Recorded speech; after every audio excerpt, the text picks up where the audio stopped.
याला आरक्षण मिळवण्यासाठी वर्ष झालंय तरी ते कितपत ठेवलेलं आहे। आणि म्हणून माझी महाराष्ट्राच्या राजकारण्यांना, मग ते सत्ताधारी असेल विपक्ष असेल, माझी दोघांनाही हात जोडून मागणी आहे की जरांगे पाटलांची तब्येत दिवसेंदिवस नाही मिनिटोमिनिटी खालावत चाललेली आहे। दर मिनिटाला जे आकडे आज आम्ही बघितले, जे डॉक्टरांनी आता सांगितले, ते कुणालाही अशा आकडे त्यांच्या डोळ्यासमोर येऊ नये। आम्ही स्वतः जरांगे पाटलांना विनंती करतो की थोडं पाणी तरी घ्या।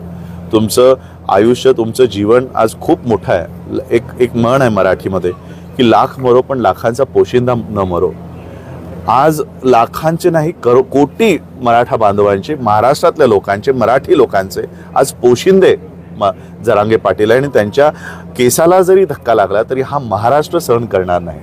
आणि म्हणून मी राजकारण्यांना, सत्ताधारी असेल विपक्ष असेल, मी दादांनाही तेच म्हणालो की दादा, यांना केवळ आपली मतच हवीत, मग ती दलित असो किंवा मराठा असो।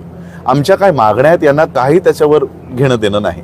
आणि म्हणून किती दिवस मी महाराष्ट्रातल्या जनतेला सांगणार आहे की किती दिवस आम्ही स्वतःला एक फक्त मतं देणारे युनिट म्हणून वावरायचं आहे। काय आम्हाला भावना नाहीत, काय आम्हाला सुख नाही, काय आम्हाला दुःख नाही, फक्त आम्ही मतं देणारं साधनच आहोत का तुमच्यासाठी?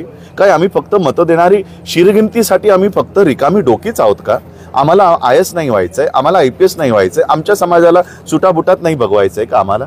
आणि म्हणून आम्हाला किती दिवस तुम्ही फक्त मतं देणारं साधन म्हणून वापरणार आहात?